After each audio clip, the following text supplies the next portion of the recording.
Welcome back. I've been gone and you haven't been forgotten. Today I'm going to show you or talk to you about how we assemble a shield.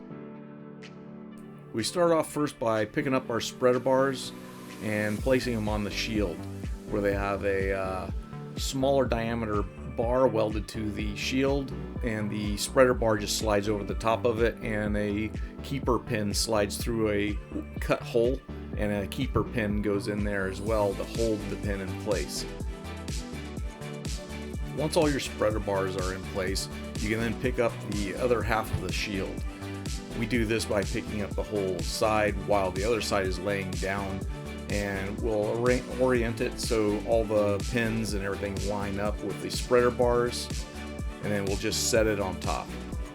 Make sure you're using some sort of tag line or rod like I'm using to orient the shield, so that way you're not getting underneath it and having to touch it, because you can pinch a finger or something in here and you'll lose a finger doing that. Once it's all lined up, it's safe to approach, and you can go ahead and put your pins and cotter pins in to secure the other half. Unhook your 4-way chain, and then we'll maneuver the rig a little bit, get it all centered up, and we'll hook it up to the bottom pins because that gives you better lifting capacity with the excavator.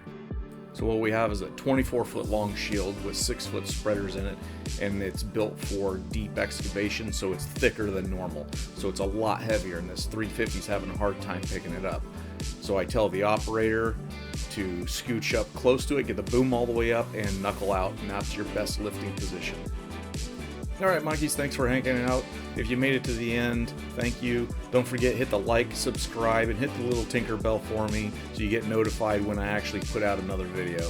Alright guys, thanks for hanging out, and I'll see you.